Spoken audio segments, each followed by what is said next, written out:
Buongiorno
a tutti.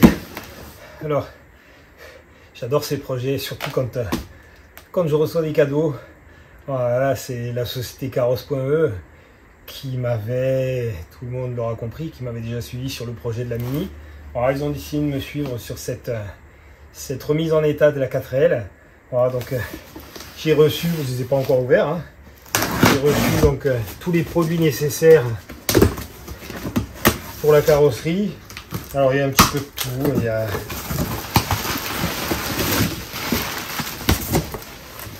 ça, c'est tous les produits anti-gravillon, d'ailleurs de l'après, effectivement, ça c'est l'après. J'ai également la peinture blanche.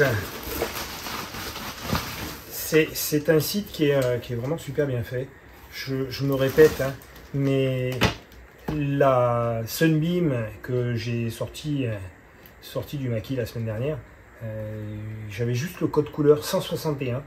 Donc j'ai tapé le code couleur dans la barre de recherche de Carrosse.e et ils m'ont sorti la teinte.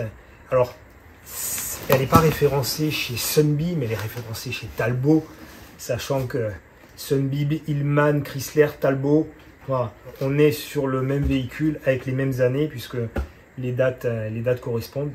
Voilà, donc vraiment très facile, hein, très facile de retrouver les références. Voilà. Bon, je les ouvre vraiment rapidement.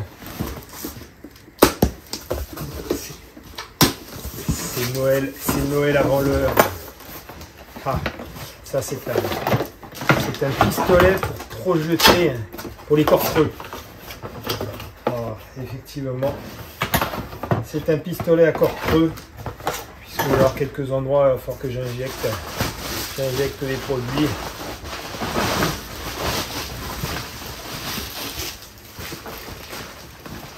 Là, on a du mastic, enfin voilà, je vais m'arrêter là, je vais vite être envahi. Je rappelle aussi que Carrosse m'a proposé pour vous un code de réduction, donc c'est CVVT5. Donc surtout n'hésitez pas, hein, si vous voulez passer une grosse commande, ce sera toujours un petit quelque chose de gagné. Donc faites-vous plaisir. Voilà. Alors je viens de parler de la Sunbeam, j'ouvre une toute petite parenthèse. Je sais que beaucoup d'entre vous ont été attristés, on va dire ça comme ça, ont été attristés à l'idée que je mette le véhicule à la casse. Voilà. j'ai pas réussi, ça n'a pas été possible. Voilà, sincèrement, j'ai décidé de garder la voiture, de la restaurer. D'ailleurs, j'ai déjà commandé quelques pièces pour le moteur. J'ai aussi, d'ailleurs, je salue Alexandre, il se reconnaîtra. J'ai aussi un amateur de la marque qui m'a déjà envoyé plein de docs et qui se propose de chercher un petit peu dans son stock ce qui pourrait me permettre de redonner une seconde vie à cette voiture.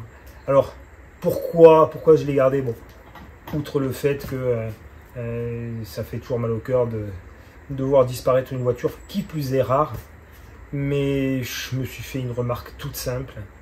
Je me suis dit, ce qui fait l'un des principes de ma chaîne, c'est justement de s'extraire des contingences économiques.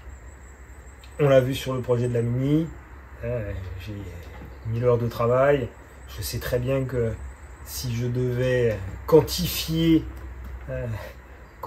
budgétiser ce que m'a coûté un tel projet, on est bien au-delà de la valeur vénale du véhicule. Mais c'est pas ce qui est important. Voilà. Et finalement, cette Sunbeam, voilà, elle allait être mise au rebut simplement parce qu'elle n'est pas cotée. Bon, après, en même temps, je pense qu'elle n'est pas cotée parce qu'elle est rare. Et ce qui fait aussi la cote d'un véhicule, c'est les achats-ventes. Donc, un véhicule qu'on voit quasiment jamais en annonce, ça n'a rien d'illogique que la cote soit basse et qu'elle ne monte pas. Ouais. Non, je suis pas au téléphone.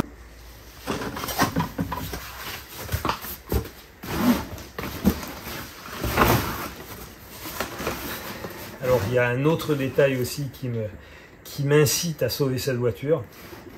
Donc, vous l'avez compris, la partie économique qu'on laisse de côté parce que ça, voilà, c'est pas ce qui doit être important dans le choix des véhicules, même si je comprends parfaitement l'état d'esprit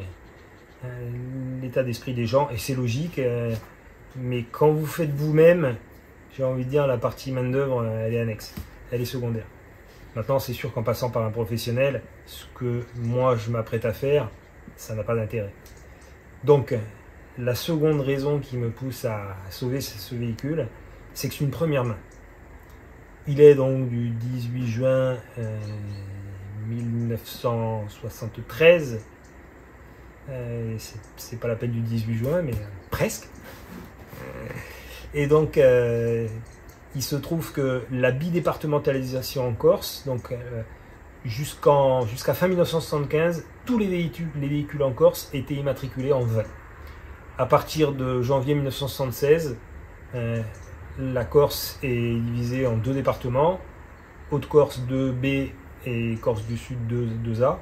Et donc, les véhicules en Haute-Corse sont désormais immatriculés en 2B et ceux en Corse du Sud, vous l'aurez compris, en 2A. Donc ce véhicule, s'il est toujours en 20, c'est que après 1976, c'est certain, il n'a pas changé de main. Sans quoi, il aurait dû passer en 2B ou en 2A. Je présume, parce que dans ces années-là, quand on achetait un véhicule, c'était pour le garder, pour le faire durer. Je doute que entre mi-juin 1973 et fin 1975, je doute qu'il ait changé de main et donc qu'il ait gardé son immatriculation en 20 mais avec un nouveau propriétaire. D'ailleurs, le jeune qui avait le terrain, j'en ai parlé avec lui et il m'a dit que ça lui parlait qu'effectivement ce véhicule était une première main. Voilà. Donc le propriétaire est décédé, mais il a des fils, dont l'un qui a apparemment sensiblement mon âge est un passionné de rallye. J'ai fait transmettre mes coordonnées, donc on va être en mesure de réimmatriculer ce véhicule sans difficulté. Voilà, il mérite cette seconde chance et je vais me faire un plaisir de la lui donner. En plus, il a démarré la dernière fois, même si ce fut difficile, il a démarré, il mérite une seconde chance. Voilà, autre nouveauté importante à signaler, pour ceux qui ont envie d'avoir des nouvelles des futurs épisodes de la chaîne entre deux vidéos. J'ai désormais une page Instagram et une page Facebook. Donc n'hésitez pas à y aller, n'hésitez pas à la partager, à vous abonner, à suivre. Puisqu'on est, on va attendre que l'hélicoptère passe, puisque nous sommes dans les demandes d'abonnement, si la chaîne vous plaît, je dis bien si la chaîne vous plaît, que vous aimez les contenus, je comprenais pas trop l'intérêt avant, mais en tant que spectateur, quand je voyais à chaque fois dans des vidéos, abonnez-vous, likez. Bon, maintenant que je suis de l'autre côté, de l'autre côté, je comprends l'intérêt. Donc, je le répète, si vous aimez la chaîne, surtout n'hésitez pas à vous abonner, n'hésitez pas à partager sur vos réseaux, n'hésitez pas à liker non plus. Voilà, tout ça pourquoi? Simplement parce que en fait, c'est une aide que ça nous apporte pour vous offrir derrière du contenu. Voilà, donc quand vous likez une vidéo, ça lui permet entre autres d'être reproposé plus régulièrement. Et comme je vous dis, tout ça, ça me permet, ça donne du courage, il faut dire ce qui est. Ça encourage en tout cas à continuer à vous faire des vidéos et j'essaie dans la mesure du possible d'améliorer ce que je vous propose. Voilà, j'ai assez parlé, donc place à ce deuxième épisode sur notre 4L. Voilà, je vous dis, faites-vous plaisir et quoi qu'il advienne, on se retrouve la semaine prochaine.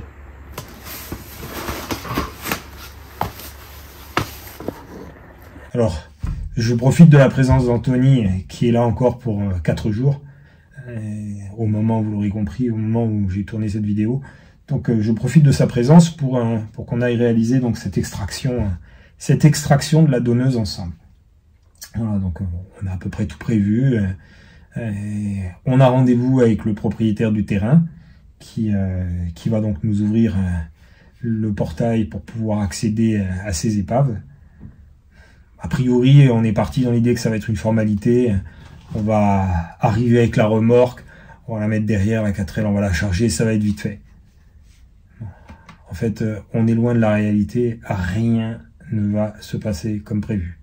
Je vais peut-être mettre ma ceinture moi aussi. Hop. Bon, c'est parti pour une extraction. Encore une fois? Oui, encore une extraction. Bon, celle-là, ça va être la donneuse. Hein. Oui. La donneuse pour le projet hivernal. Bon, a priori, ça ne devrait pas être trop compliqué. Elle est sur ses 2 roues arrière. On verra si on peut les regonfler. Il n'y a pas de mécanique, donc là, on va vraiment sortir une caisse. Après, on est sur un site où il y a d'autres épaves. Bon, on va voir si on se laisse tenter. On est un peu limite au niveau du temps, donc ça va être un peu compliqué. Et malheureusement, ce sont des véhicules qui vont être broyés tantôt. Donc ce qu'on peut sauver, si on arrive à sauver quelque chose, c'est maintenant ou jamais. La météo n'est pas avec nous non plus. Et la météo n'est pas avec nous non plus. Autant hier il a fait beau, autant aujourd'hui il pleut là. Il pleut, donc bon, ça va être plus compliqué. On arrive devant chez mon ami. Je l'appelle, on avait rendez-vous à 8h30. Je suis interpellé, il n'est pas encore là alors que c'est quelqu'un qui est très ponctuel. Donc je l'appelle, et la catastrophe. Il m'annonce qu'il vient d'éclater un pneu sur la route. Donc il est dans l'impossibilité d'arriver en temps et en heure. Il me propose une solution de repli parce que il pense que il risque de mettre du temps. Il faut qu'il fasse réparer son véhicule avant de remonter. Bon, il habite pas à côté. Donc il me propose une solution de repli et je dois avouer que je m'attendais pas trop à ça.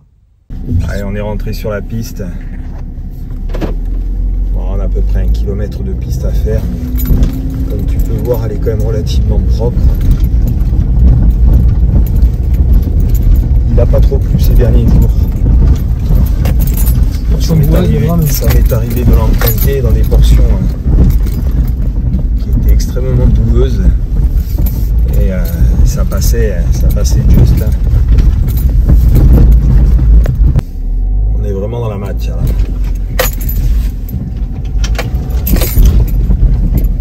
Faut avouer que là, avec la remorque, c'est pas tip top. Là c'est la piste qui va jusqu'au Mercedes. D'accord. Voilà, petit souci, il faut qu'on accède là-bas et il faut qu'on passe par là. Attends, je vais descendre, bouge pas Anthony. On se rend pas bien compte. On se rend pas bien compte. Il y a surtout une butte là au milieu.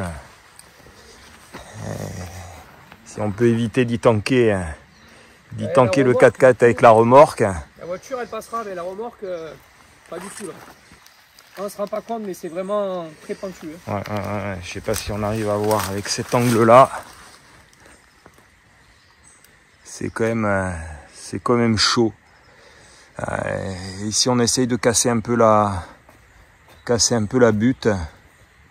Il faudrait qu'il ait une pelle quand il arrive. On glisse un peu là, ce morceau là. Ce gros morceau. Au moins qu'on casse ici. Ouais. Il a fait pour pouvoir accéder à ces terrains, à la partie inférieure de ces terrains. Donc il a fait cette rampe.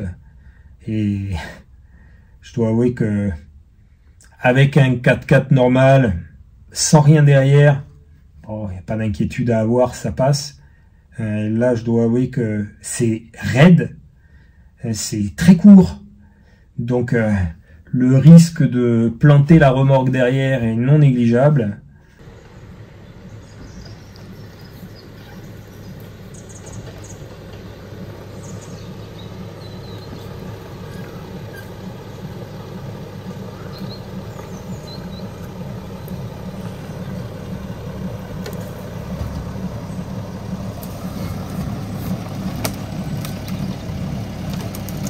Pour le moment c'est bon. Bon, la remorque elle touche, mais comme c'est meuble.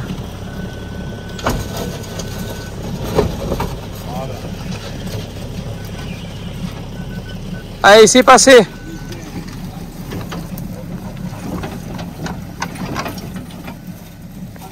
Heureusement, au final, j'arrive à prendre le bon angle. La terre est meuble, donc ça embarque une partie de la terre, enfin la remorque embarque une partie de la terre et on accède au terrain du bas où se trouvent les épaves. C'est bon, on a passé l'obstacle. Donc tu vois, logiquement, c'est le terrain qui est au fond. On aperçoit le portail. Oui, à l'arrière. Les véhicules sont là. On va déjà ouvrir le portail. On va y aller avant de faire une manœuvre. C'est ce que je vais faire. Je vais couper le X3.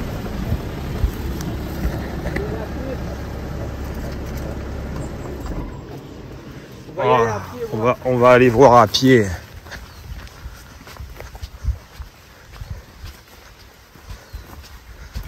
Il faut arriver en marche arrière.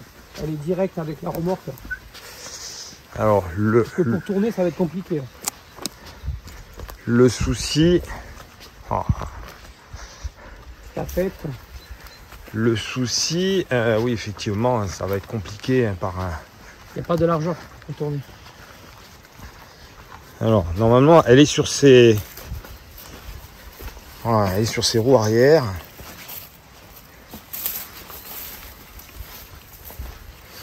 Elle est sur ses roues arrière, mais tu as bien raison, il va falloir qu'on rentre la remorque par l'arrière et qu'on la charge par devant. Et ouais, et comme ça on est directement en face, on peut la mettre directement en face et avec le treuil. Sinon, il y a une autre solution. On détache la remorque.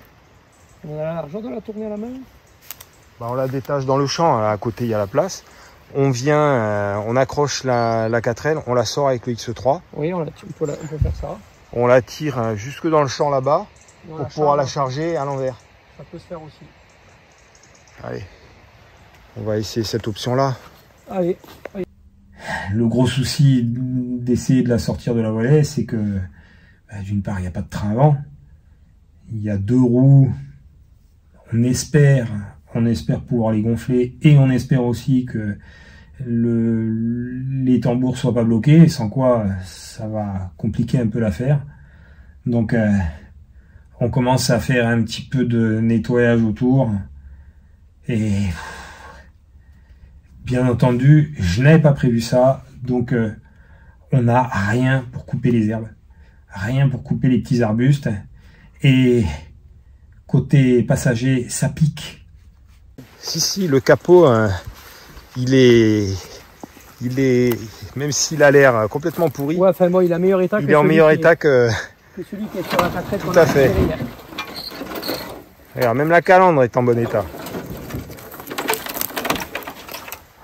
Ah, il est propre. Tout à fait. Il est propre. Ah, il est presque neuf. Ah, un petit coup de On va dire qu'on a déjà vu pire. Un petit coup de Karcher, un petit coup de polissage. Ah mince, il manque une ailette sur la calandre. Tiens, t'embête pas, pose-le là, Anthony. Non, de ce côté-là. On le prendra. Voilà, mets-le là. Allez, on va dételer la remorque et on va venir tirer avec le X3. Une batterie neuve dans le coffre. Tu as vu, elle est toute neuve, hein. Ouais. Ils n'ont pas fini de la monter. Il peut carrément sortir les éléments. Eh oui.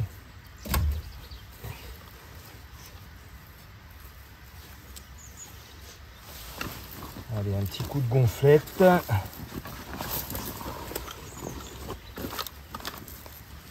Ça soulagera toujours quand on va tracter.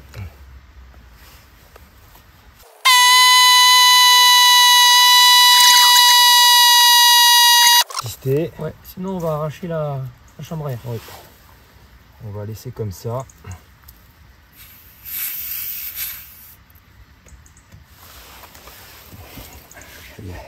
C'est même interpellant que la chambre à air soit pas encore sortie. Bon. C'est gonflé, il y a de la... On la voit bien dedans. On la voit bien dedans, c'est bien monté. Allez, on va mettre un coup sur l'autre. On bataille un peu avec les éléments.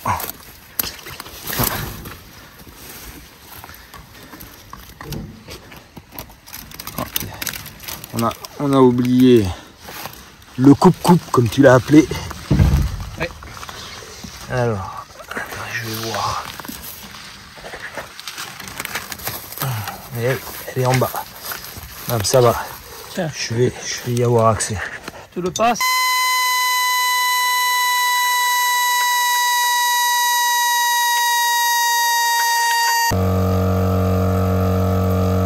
Ah, tu peux stopper là. À mon avis, on fera pas tellement mieux. Et Ouais, c'est bien là, tu sais, la crainte, c'est que s'il est fendu comme l'autre, ouais. qu'on se rende pas compte que... Non, puis il y a une pierre devant. Ouais, et puis comme que la... il y a une pierre, là. Il s'est bien levé, non mais c'est bon. Que la chambre à air explose, là on sera bien avancé. Allez, ça va suffire. Ce qui s'appelle une batterie en décomposition. Je ne sais pas depuis quand elle date, mais le plastique est complètement cuit. Et il y en a, à mon avis, encore pour quelques décennies avant que tout ça ne soit définitivement absorbé par la nature. Que ça soit transformé en microparticules. Quelle pollution. Allez, on va essayer de la tirer. Bon, j'essaie d'avancer le plus droit possible, même si on n'a pas beaucoup de marge. Si jamais on raccourcira la corde. Ouais. J'enlève quand même les pierres qui sont... Ça fera toujours ça de moins embarqué.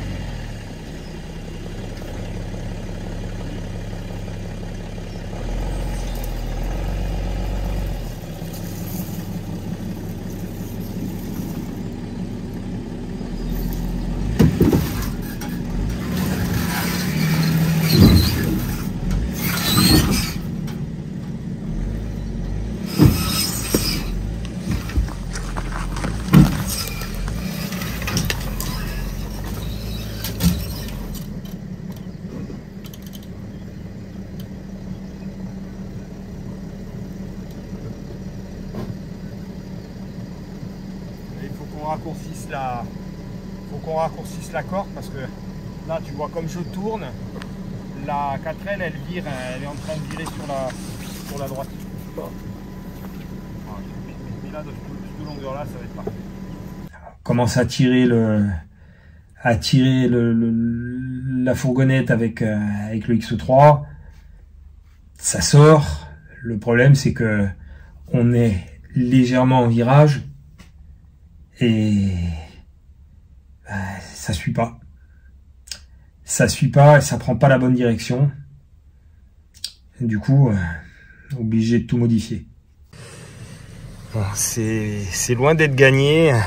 Je suis pas sûr que la chambre à air arrive à tenir jusqu'à ce qu'on ait sorti la voiture.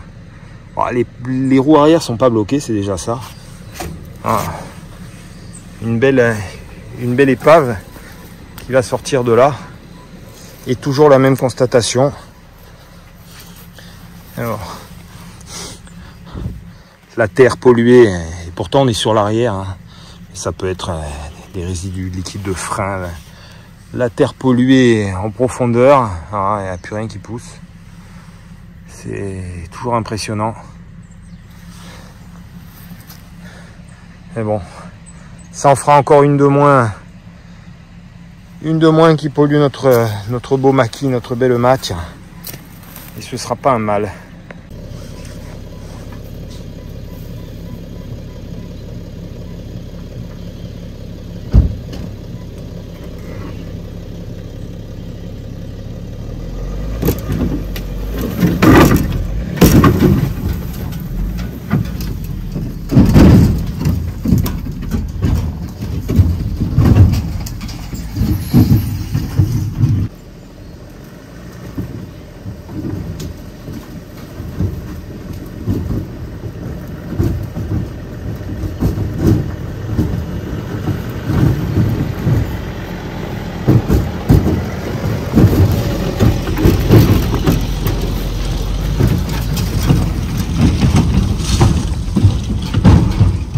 Anthony raccourcit la corde et là on arrive à sortir la 4L sans trop de difficultés.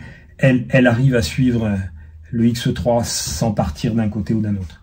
On racle un petit peu le sol au passage, mais on arrive quand même à la sortir sans trop de problèmes. Oh le marin, tu nous as fait un nœud qui se détend pas? Un nœud de chaise, ça se détend, mais là c'était tellement tendu que je n'imagine même pas la force de traction qu'il y avait dessus. Ah ça c'est clair. Sans les roues. Après je suis bête. Faut qu'on la charge dans l'autre sens. On va s'embêter là à se la charger par l'avant. Alors que si on se la charge par l'arrière, elle va monter toute seule. Mais tu peux faire le tour? Oui, tu passes là. Je passe. Allez, va.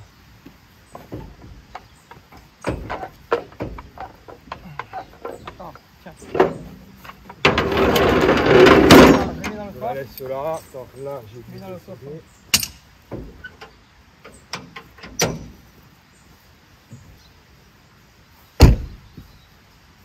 Ah ben nickel, la corde comme ça elle reste derrière. Ben oui. On va défaire à garage.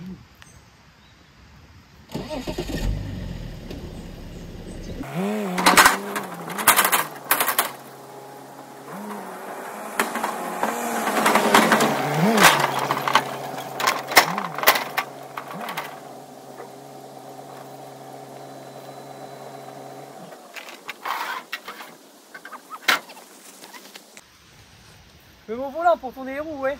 Alors écoute, braque légèrement à droite. Bon, c'est bon. Et bon, oublie pas de... Tu appuies sur les freins après, hein. Tu appuies sur les freins, ouais. C'est bon.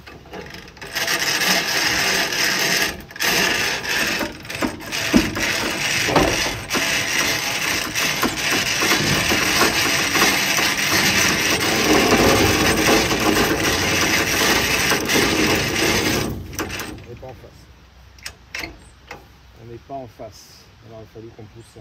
On l'a fait riper. On l'a fait riper là.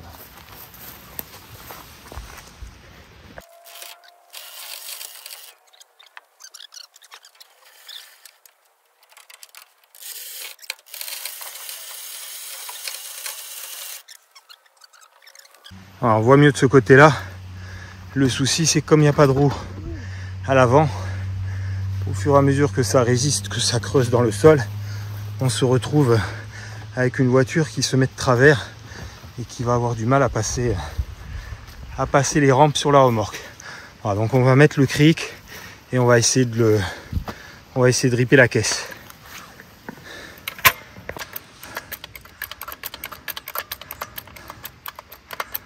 Tu sais qu'il y a une barre aussi pour faire ça. Je sais que tu ne doutes pas de ta force, Anthony. Non, mais pour aller plus vite, on est vite.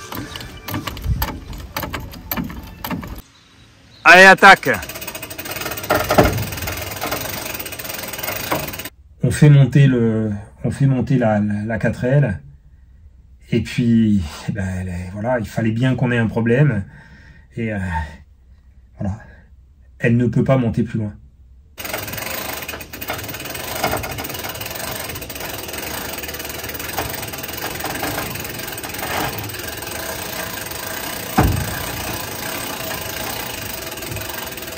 Hop, hop, top, top, top. C'est passé en dessous là. C'est passé en dessous les rampes. Enfin, je vais la soulever. On va voir si on peut.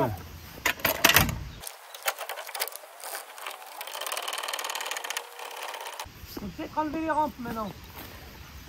En fait, le problème c'est qu'il faudrait que je la. Attends, je vais essayer de la basculer.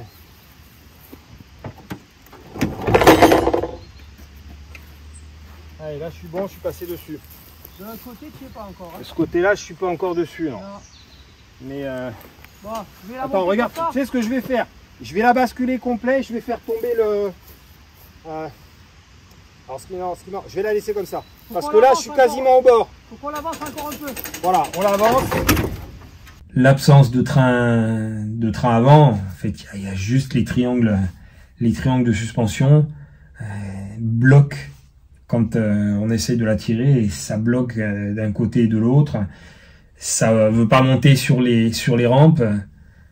On fait plusieurs tentatives, on pousse d'un côté, on soulève et là on frise la catastrophe.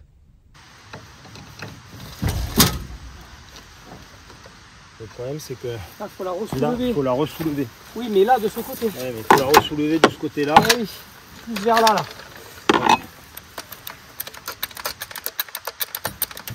Ah, ça a l'air savant. Celle-là, tu vas pas la réutiliser. Si.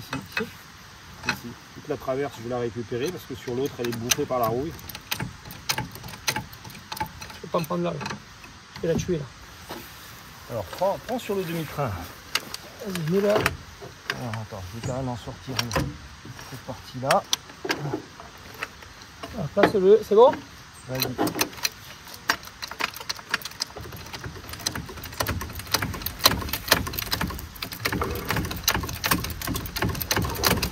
Parce qu'en plus là il y a la barre anti-roulis qui va bloquer. C'est pour ça que je contrains la remorque à être penchée en avant. Ouais. Mais là regarde, lève là le max que tu peux, je remets la rampe et on va mettre la plaque en inox. Allez, on est presque. C'est bon, t'inquiète. Le clic il peut y aller. Alors là. On n'est pas passé loin. Heureusement, il n'y a pas de moteur.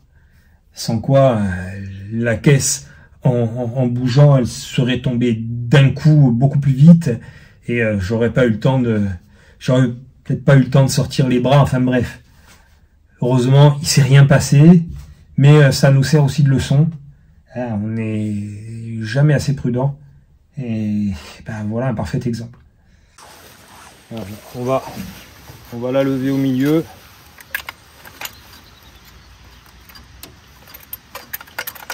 Là, on a passé la barre anti-roulis, donc c'était le plus embêtant. Il nous reste juste les deux demi-trains et après les dessus. Ouais. On la rallonge. Faut les pousser un peu. Là, tu vois, il y a juste, faut juste que celle-là passe. Ici, il faut la soulever là. Regarde. Alors attends, ici. C'est bon, c'est des idées. Pas. Des idées à la noix. On va rien gagner en temps. La rampe Voilà. Allez, vas-y. Centre bien. Pompe, mon petit Shadok, pompe. Et voilà. Et voilà. En plus, elle vient toute seule à droite. Pas à gauche.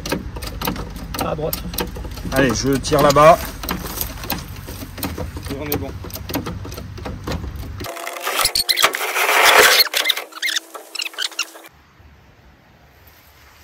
Voilà, un nœud d'écoute double. Un nœud d'écoute double. Ça permet de serrer. Et c'est un nœud qui se desserre très facilement. Bon, Nœud de chaise et nœud d'écoute double. Pour ceux qui veulent des astuces, regardez sur internet. Allez, on est bon là. Hein. On est prêt. Et on a même réussi à la monter sans abîmer la remorque. Ça a été du travail quand même. C'est du boulot mine de rien. Ça a pas l'air. Allez, on va récupérer ce qu'il y a de récupérable dessus.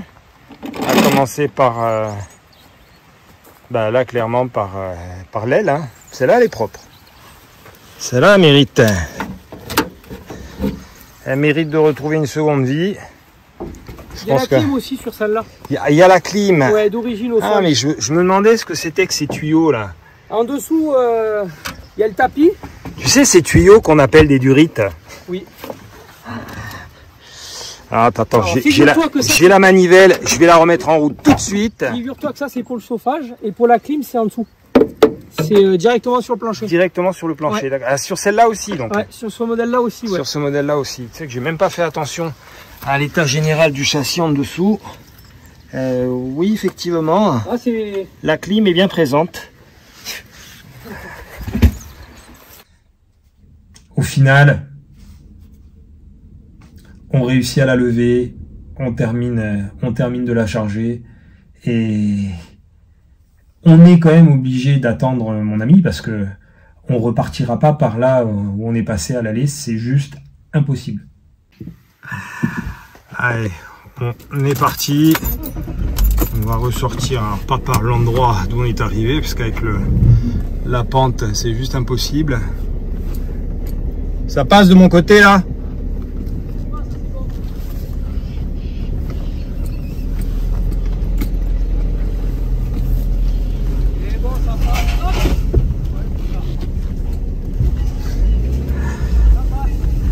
Allez, c'est passé. J'ai juste un peu roulé sur un morceau du portail. C'est pas dramatique. On va aller le remettre.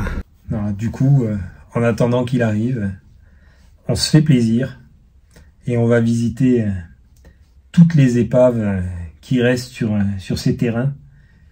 Des épaves que je vous avais déjà présentées. Alors là, j'ai pris un petit peu plus le temps de les observer et de les filmer.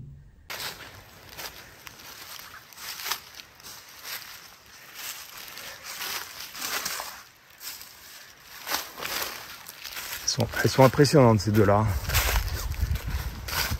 Tu vois, tu enlèves les tuyaux et les deux pneus.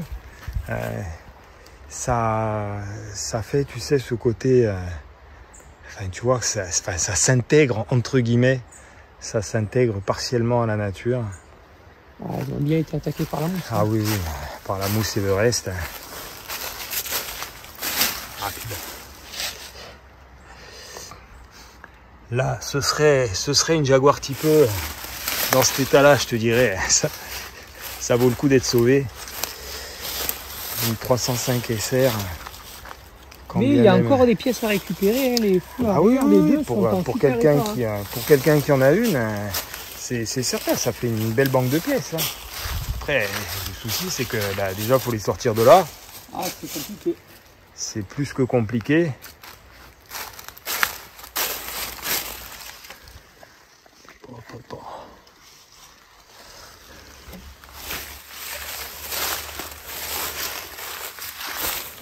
Un petit côté bucolique. Le TRX. Ça va sur quoi là, ces TRX? Ah, je sais pas du tout. C'était des montes spéciales Michelin qui faisaient ces pneus et c'est des pneus qui ne sont plus que reproduits une fois par an. C'est très compliqué à trouver maintenant. Voilà, c'est du 4 trous donc. Il est presque neuf celui-là. En 80, 65. pour faire du HR13. pour faire du drift. Ouais, enfin bon. Escort 1300 GL.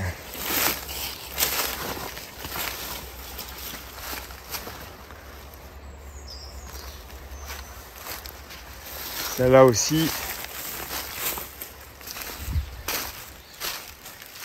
Soit elle termine ici, soit il la sort avec le bulle.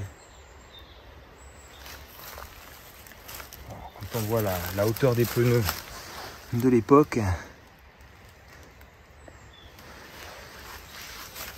c'est impressionnant quand même, toute cette mousse, ce lichen qui pousse dessus. Ouais, ça s'intégrerait presque dans le décor. Je pense que là, tu as de quoi faire. Tu as de quoi réparer un paquet de débroussailleuses. Là. Ah, avec ce qu'il y a dedans, oui, je pense. 840 G2A. Oh, c'est une immatriculation qui doit dater, je ne veux pas dire de bêtises, je crois que ça va être 1976. Il y a encore dessus les cerclages chromés. Un peu feu cilié.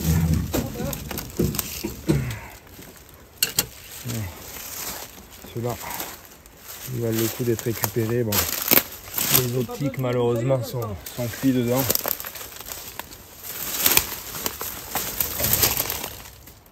La rouille, je l'ai déjà dit la première fois, mais la rouille a vraiment fait son effet.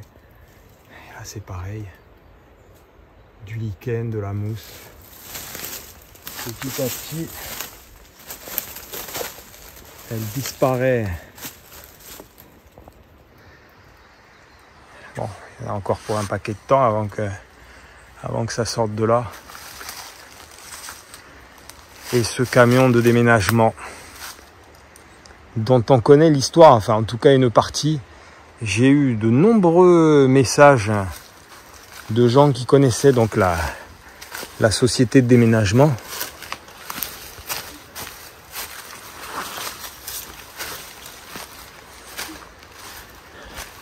Soit parce qu'ils l'avaient visité étant jeune, puisque bon, c'est une société qui n'existe plus, comme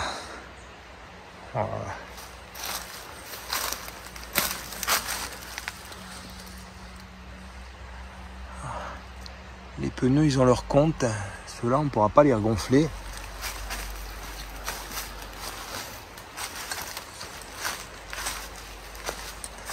C'est original. Oh là là, c'est impressionnant. Là, il est inséré complètement dans l'arbre. Voilà. L'arbre a refait son écorce autour. C'est énorme. La nature a une force qui est quand même assez phénoménale. Alors, je ne sais pas si ce morceau, avec toute évidence, il y a un morceau ici. Peut-être qu'il y en avait un autre. Voilà, sacré camion. Je pense va finir sa vie tranquillement au bord de la rivière. Puisqu'on entend couler la rivière, on n'est pas très loin. Déménagement comme... Après j'avais déjà regardé voir l'intérieur. Ah, il y a une porte d'Acadiane. Pour un projet... Une porte vue d'ici, elle n'a pas l'air trop... Elle n'a pas l'air en trop mauvais état. On était quand même dans le rustique. À toute évidence, on a les compteurs.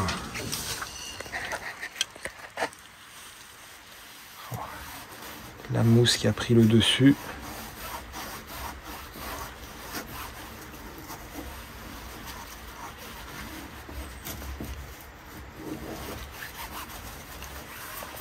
Oh, il est magnifique.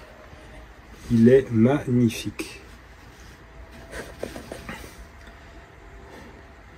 Ça mériterait d'être récupéré, mais juste pour le plaisir un bel objet de décoration. Un compteur à l'ancienne avec l'aiguille centrale pour les kilomètres. Et puis 2 jauges, celle d'en dessous, ça va être le compte-tour, je suppose.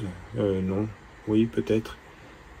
Alors on met, je sais pas si c'est marqué dessus, HG, bah, je sais pas à quoi ça correspond, vraiment que je vois pas bien. J'essaie de m'avancer avec le téléphone.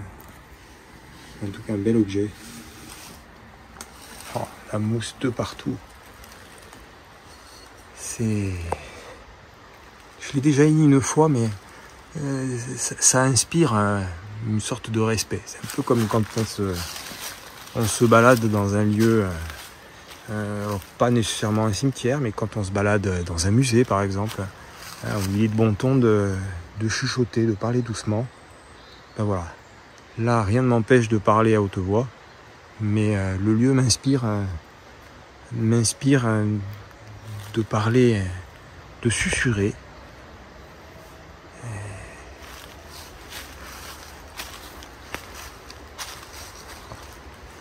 Ça fait quand même quelque chose. Une petite émotion, c'est toujours pareil.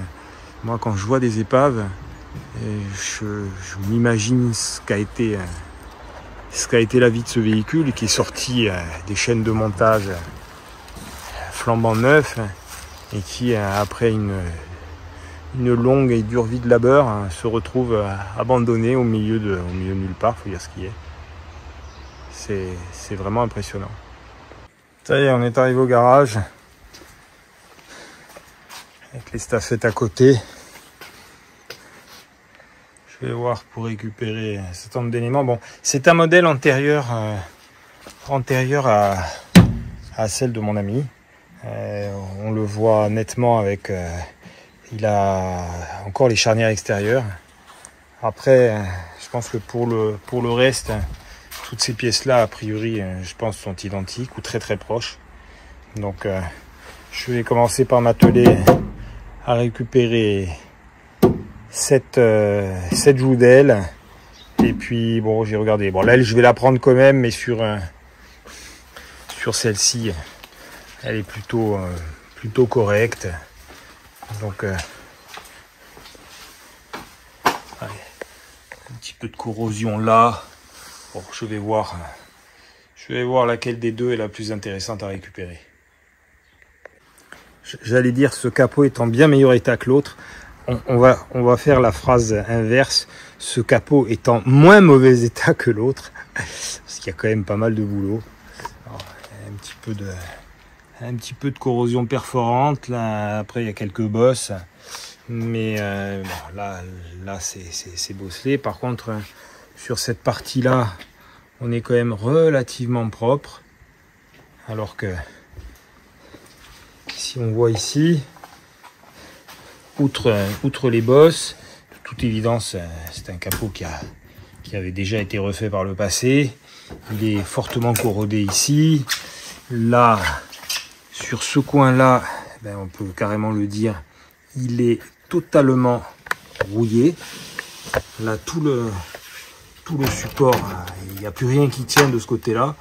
Donc, ce que je vais faire, c'est que je vais commencer par enlever la calandre pour conserver le bon modèle, la calandre, les clignotants qui ne sont déjà plus sur l'autre. Et puis, ben, celui-ci, il va partir au recyclage. On a un aperçu des dégâts là. Donc là, on a toute la traverse ici qu'il va falloir que je récupère sur l'autre parce que là, elle est juste morte. Il n'y a vraiment plus rien qui tient. Pareil pour la joue d'aile. Donc ça, bon, c'est pas très compliqué. A priori, tout est boulonné. Donc voilà, je vais extraire tous ces morceaux dont j'ai pas besoin. Et puis on va faire pareil sur la donneuse. Bon, la donneuse, on va y aller à la disqueuse, ça va être plus simple. C'est clair que là, il y a des éléments quand même qui ont besoin d'être changés.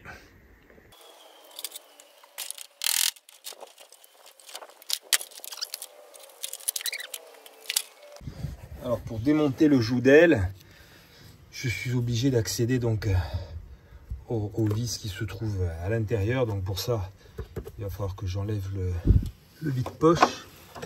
Bon, c'est pas trop compliqué. Juste pas se tromper sur la taille des clés. Ben non, ça n'est pas du 8. A priori, c'est plus petit que ça. Je pense que ça va être du 7.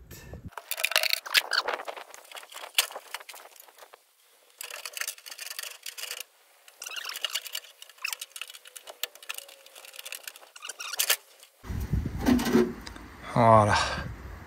Donc ça, c'est fait. Alors, maintenant, pour l'ajout d'aile, il faut que je retire la boulonnerie qui est là. Là, ici. Ça a été démonté, donc logiquement, voilà, là aussi, il y en a un supplémentaire que je n'avais pas vu. Et ensuite, je vais pouvoir sortir tout ce morceau-là. Il manque une partie du klaxon, mais autant avec la membrane, avec le compresseur, j'arrive à le faire fonctionner, juste comme ça, pour s'amuser, pour le plaisir.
Au final, je réussis à récupérer tout ce dont j'ai besoin.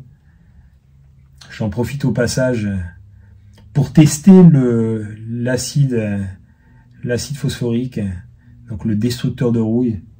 J'en passe à la fois sur le capot et sur le flanc de la voiture, et je laisse agir.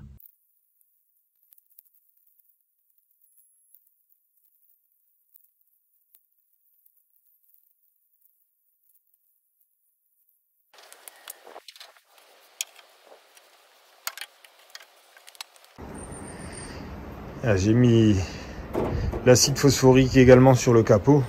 C'est assez spectaculaire.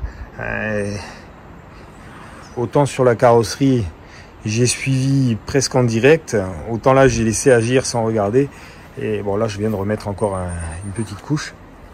Ça m'enlève quand même une grosse partie de la rouille de surface.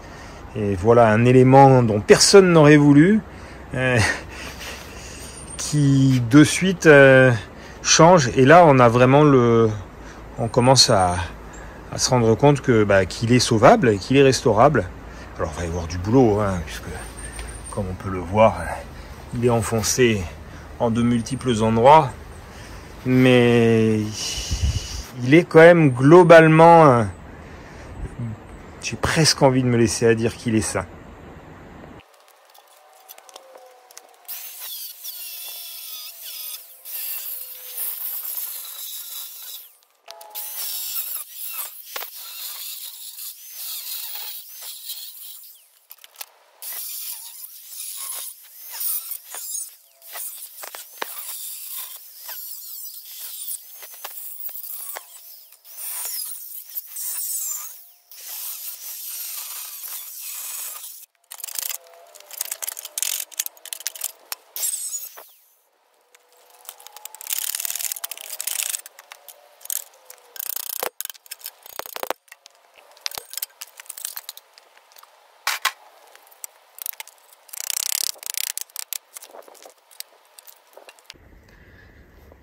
Là, on a tout le bas de la malle arrière qui est rongé par la rouille. Donc, tout ça, il va falloir le refaire. Par contre, j'ai trouvé la solution. J'ai récupéré, je vais vous montrer ça. Voilà, j'ai récupéré une malle arrière. Donc, sur une 4L abandonnée. Alors, là aussi, tout le fond est bouffé. Ça a été bidouillé, rafistolé. On voit clairement qu'il y a une plaque supplémentaire. Par contre, la partie haute, elle, est en parfait état. Donc, je vais faire une greffe. Voilà. Je vais récupérer toute cette partie-là, propre. Voilà. Là, on est vraiment propre. Et je vais venir la greffer sur le bas de l'autre. Voilà. Le sport national. On a l'habitude. Oh, j'ai pas fait grand chose, hein, mais le capot a déjà bien meilleure mine. Parce que quand on l'a sorti, il fallait, comme je dis, il fallait être un petit peu fou pour arriver à imaginer que cette pièce qui était abandonnée là depuis des années et des années, qu'elle puisse encore un jour resservir. Et elle est paradoxalement bien meilleur état que le capot de cette chère 4L, qui lui, pour le coup, je l'ai chargé dans l'épave et je suis allé donc le jeter à la casse. Allez, ça y est, j'ai largué la 4L. Donc tout ça, ça va partir, ça va être mis en cube et ça va partir au recyclage. Donc cette épave aussi, je suis pas mécontent, ça fait une de moins dans la nature.